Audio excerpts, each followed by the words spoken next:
साथियों नमस्कार। इस वक्त हमारे साथ दीपांकर सर जुड़े हुए हैं। सर का सबसे पहले बहुत बहुत स्वागत करते हैं अपने चैनल पे।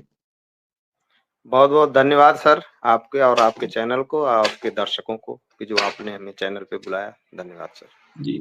सर अभी एक मामला बड़े पैमाने पे वायरल हो रहा है सोशल मीडिया पे, जो बोध गया का मामला है। बताया जा रहा है बोध गया पर जो महंत ब्राह्मण है उन्होंने बोध गया पर कब्जा कर लिया है। इसको लेकर देश भर के जो बौद्धिस्ट लोग हैं, महंते लोग हैं, वहां पर आमरण अनशन पे बैठे हुए हैं, आंदोलन कर रहे हैं।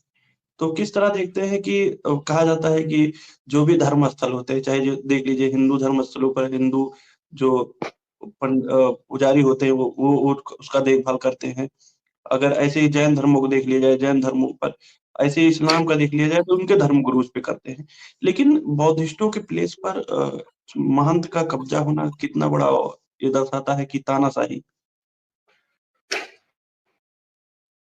अब इस पर मैं ये कहूँगा कि जैसे सबसे पहले तो जो भारत का लोकतंत्र है, जो शासन व्यवस्था है, सबसे पहले शासन व्यवस्था सरकार में जो लोग बैठे हुए लोग हैं, पहले तो उन्हीं लोगों को चाहिए कि ऐसे काम करने वाले लोगों को, जैसे जो लोग अगर ब्राह्मण अगर उस पर कब्जा कर रहे हैं, तो इनके ऊपर देशद्रोह होना चाहिए।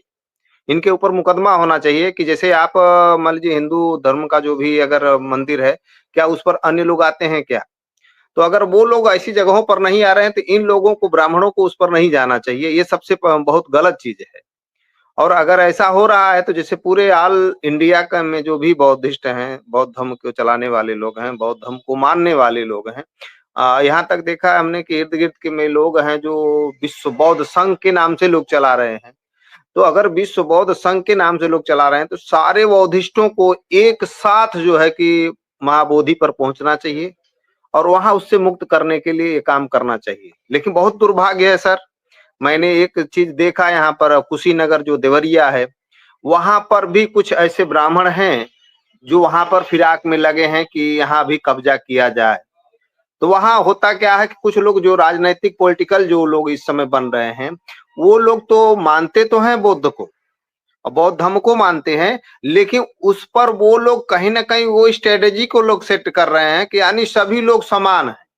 तो अगर सभी लोग समान हैं, तो फिर वो जो हिंदू धर्म के अनुसार जो मंदिर हैं, सारे सिस्टम है, उस पर सारे लोगों को अधिकार क्यों नहीं? जैसे एससी, एसटी, ओबीसी के लोग कितने लोग मंदिरों पर हैं, कोई नहीं मिलता है जो मेन मंदिर है, जैसे अयोध्या चले जाइए इतना ट्रस्ट का बना, क्या एससी, एसटी, ओबीसी का कोई नहीं उसमें एक आदमी को रखा गया। तो कहीं न कहीं ये हमारे समाज के धोखा है और हमारे समाज के एससी, एसटी, ओबीसी के लोग जो भी बौद्ध धर्म को लोग मानते हैं, उन लोग सारे लोगों को ये हमारा संदेश है कि उनको जाना चाहिए और उससे मुक्त करना चाहिए। मतलब सीधे-सीधे है कि जो हमारे यहाँ जो देश के लोग हैं, जो कानून बनाने वाले लोग हैं, वो तो सारे लोग ब्राह्मण हैं। तो जब सारे लोग ब्राह्मण हैं, तो जो स्ट्रैटेजी तैयार करेंगे, वो तो हम अपने समाज के लिए तैयार करेंगे। तो वो उस नज़रिए से वो ब्राह्मण को कब्जा कराने के लिए कानून बनाया गया है।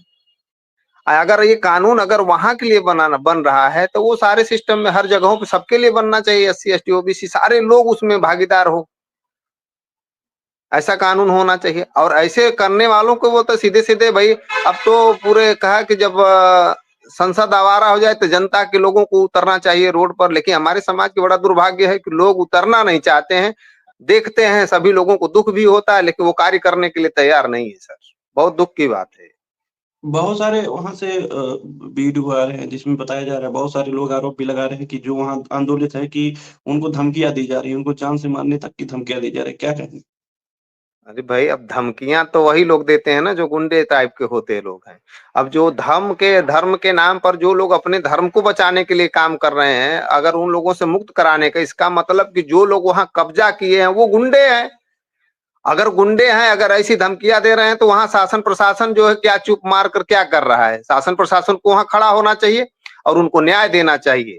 लेकिन अगर ऐसा काम वहां की सरकार नहीं कर रहे तो सबसे बड़ी वो सरकार जो है निकम्मी कही जाएगी। ऐसे सरकार से समाज का भला नहीं होने वाला है। इस समाज को सोचना पड़ेगा कि ऐसी सरकार के साथ हमें क्या करना चाहिए।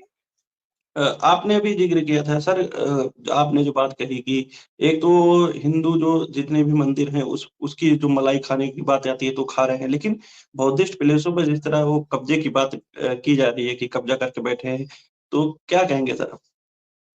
अभी देखिए इसमें बहुत बड़ी प्लानिंग के तहत ये काम होता है। हमारे लोगों को सबसे पहले के हिंदू बनाया जाता है, और जब वो हिंदू बनता है तो वो धर्म का ठेकेदार ब्राह्मण बनता है, और जिससे उसकी कई पीढ़ियों का काम चलता है। इसलिए वो हमेशा हमारे लोगों को हिंदू बनाने में लगा है, और हमारे लोग हिंदू बनने में लगे हैं, एससी एसटी ओबीसी के लोग। और वो हिंदू बना करके अपने आप को किसी मंदिर का मेन बनता है, और सारी मलाई वो खा रहा है।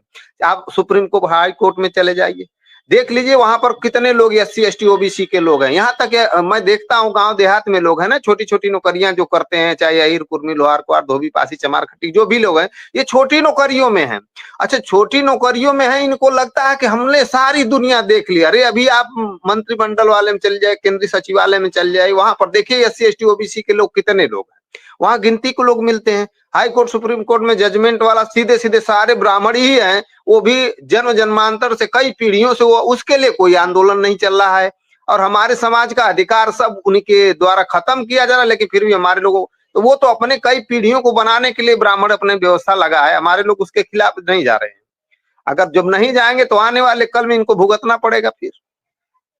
जी सर, जिस तरह प्रधानमंत्री मोदी जी जाते हैं, विदेशों में जाते हैं, कहते हैं कि बुद्ध की भूमि से आए हैं, हाँ, हम मतलब ये बातें बताते हैं, लेकिन यहाँ पर ही जब इतने बड़े पैमाने पर बुद्धिस्ट लोग ये आरोप लगाते हैं कि हमारे धर्म स्थलों पर जिस तरह कब्जा हो गया है, उसका नियंत्रण बुद्धिस्टों को देना चाहिए, लेकिन उस पर काम करते नजर नहीं आते। ऐसे बहुत सारे देश भर में बहुत सारे आरोप लगे हैं कि जो बुद्धिस्ट प्लेस है उसके साथ छेड़छाड़ हो रहा है, बुद्ध धरोहर को छेड़छाड़ हो रहा है, उसके साथ उसको मिटाया जा रहा है। क्या कहेंगे सर?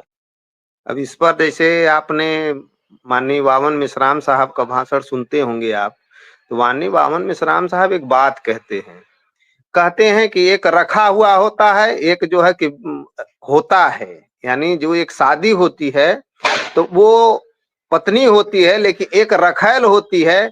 और उसी हिसाब से उन्होंने बताया कि जो रखा हुआ होता है वो उस कैटेगरी में हमारे प्रधानमंत्री जी आते हैं। भाई नरेंद्र मोदी, उन्होंने कहा रखे हुए, आरएसएस के रखे हुए प्रधानमंत्री हैं। अगर वो सच्चे ओबीसी के लीडर होते तो वो ओबीसी के लिए काम करते। उन्होंने प्रधानमंत्री का पद लेते ही उन्होंने ओबीसी 314 आईएएस बच्चों का जो है कि उन्होंने डिमोट कर दिया। तो ऐसे कैसे आशा, और वो अपने इशारे पर काम नहीं कर रहे हैं, आरएसएस के इशारे पे काम कर रहे हैं, इसलिए उस व्यवस्था को बढ़ावा दे रहे हैं। अगर वो सच्चे में अगर ओबीसी के लीडर होते, समाज के लीडर होते, तो वो समाज का काम करते। लेकिन आप आज तक देखे किसी समाज का काम, किसी समाज का काम उन्होंने ना, ओबीसी की जातधारी जनगणना का मुद्दा लाते हैं, ना कि एससी एसटी को हो रहे अन्याय अत्याचार के खिलाफ कभी उन्होंने ऐसी कोई बात नहीं। वो तो उनको चलाने का काम, जैसे पीछे से जो ऑर्डर आता है ऐसा वो लोग काम करते हैं। तो ऐसे प्रधानमंत्रियों से हमारे समाज को, बहुजन समाज को कोई आशा नहीं है। हमारे समाज को लीडर की जरूरत है, और जब तक हमारे समाज से कोई लीडर नहीं जाएगा तब तक हमारे समाज का भला नहीं हो सकता है सर। जी, जिस तरह देखने को मिलता है कि बुद्ध की ही बात की जाए तो जो बुद्धिस्ट प्लेस पे अभी जो हकमारी करके बैठे हैं, उनके प्लेस पे कब्जा करके बैठे हैं, देखने को मिलता है यहीं पर बहुत सारे जो बाबा लोग हैं, वो तो बुद्ध को बहुत अनाप-शनाप बोलते हुए उनके वीडियो वायरल हुए हैं, आप तो देखे होंगे। तो वो लोग क्यों बुद्ध की प्लेस पे कब्जा करके बैठे हैं? और बहुत सारे लोग तो बुद्ध के बारे में जो-जो बात बोले हैं, बोल भी नहीं सकते हैं। अभी जैसे धीरे धीरे जो भंते लोग, वो ये बाबा जो साधु लोग बोल रहे थे, बुद्ध के खिलाफ में बोल रहे थे, उनको पता है कि देश भारत में ही कुछ ऐसे जगह उनको स्थान नहीं मिलता है। उनको जो है सबसे ज्यादा जो है कि भारत के अंदर में जैसे कुछ एरियाज है जिसमें साधु संतों को जिसे लोग मानते हैं, लेकिन जब वो भारत के बाहर जाते हैं उनके दिमाग को पट्टी खुल गई ना। उनको पता है कि हम साधु बनकर सिर्फ भारत में किसी कोने में जी सकते हैं, भारत से बाहर जाने के बाद हमें कोई पूछने वाला नहीं है, तो इसलिए बुद्ध को मानते हैं। अब बुद्ध को इसलिए वो कैप्चर करना चाहते हैं कि विदेशों से लोग जो है कि बुद्ध के नाम पर, अभी आपने चर्चा किया कि जाते हैं विदेश में तो बुद्ध का नाम बताते हैं, तो कारण है ना, पूरे विश्व में जो है बुद्ध फैला हुआ एक ऐसा धर्म है जिसको सारे लोग मानते हैं, हिंदू धर्म को कोई नहीं जानता है। तो इसलिए हमारे यहाँ के लोग, जो लोग हैं वो लोग विदेश।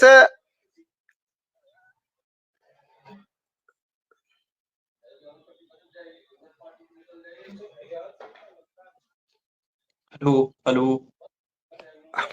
जो विदेशों जी। में जब जाते हैं हमारे लोग, तो उनको पता है कि विदेश में बुद्धिस्ट है।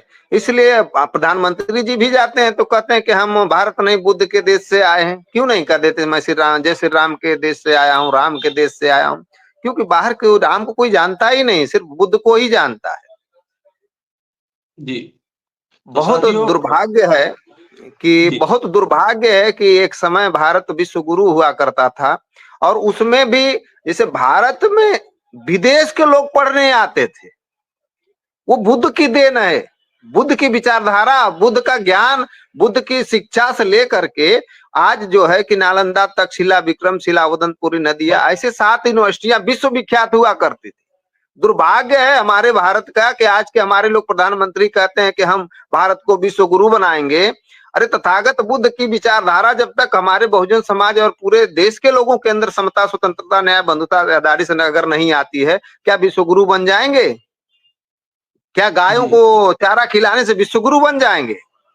ये तो बड़ा दुर्भाग्य है हमारे देश का कि ऐसे ऐसे प्रधानमंत्री और ऐसे ऐसे लोग हैं जो साधु हैं, जिनको समाज का काम करना चाहिए, वो समाज के मानव को कल्याण के लिए, वो अपने कल्याण के लिए सांसद बन रहे हैं, मंत्री बन रहे हैं, और हमारी जनता पागल उनके पीछे जा रही है। साधु बाबा हमको ज्ञान दे दो। तो भाई ज्ञान क्या दे देंगे वो, बताइए ना। सवाल खड़ा हो जाता है, क्या ज्ञान दे देंगे? क्या जी उनके पास ज्ञान जी होता तो वो सांसद और मंत्री बनते? लेकिन जी दुर्भाग्य है हमारे देश का और हमारे प्रदेश का कि लोग जो है कि बाबाओं के पीछे और बाबा सांसद के पीछे। ये बड़ी दुर्भाग्य है सर। इसीलिए वो सारे कब्जा इसीलिए कराए जा रहे हैं कि उन सारे जगहों पर ब्राह्मणों का कब्जा हो जाए। कब्जा होगा तो जो बाहरी विदेश से जो भी लोग आते हैं उनसे वो वसूली करेंगे। ऐसी बहुत सारी चीजें हैं जिसपे ब्राह्मणों का कब्जा करना नहीं, करवाया जा रहा है भारत सरकार के द्वारा। ऐसे लोग गलत माध्यम है। तो हम कहेंगे कि जैसे जो भी चीजें हैं वो सारे लोगों को जो जिसके हक का है उसको मिलना चाहिए। जी। तो साथियों हमारे साथ दीपांकर सर थे, इन्होंने साफ तौर पे कहा कि ये कब्जे जो है वो करवाए जा रहे हैं, ना कि वो कब्जा कर रहे हैं। उनको उनको उनको उनको प्रोटेक्शन दिया जा रहा है, उनको सह दिया जा रहा है, जिससे वो लोग ये जो धार्मिक प्लेस है, जो बुद्धिस्टों का प्लेस है, उस पर कब्जा कर रहे हैं। बहुत सारी न्यूज देश भर से आती है कि संघर्ष करना पड़ता है। बाहर जाते हैं तो हम कहते हैं बुद्ध की धरती धरती से हैं, लेकिन यहीं पर देखने को मिलता है कि जो बुद्धिस्ट लोग हैं उनको अपनी विरासत को बचाने के लिए संघर्ष करना पड़ता है। तब तक के लिए बने रहिए भोजन 85 साथ। सर ने जो बातें कही उस पर आपकी क्या राय है? अपनी जो राय है वो कमेंट बॉक्स में जरूर दीजिए। धन्यवाद।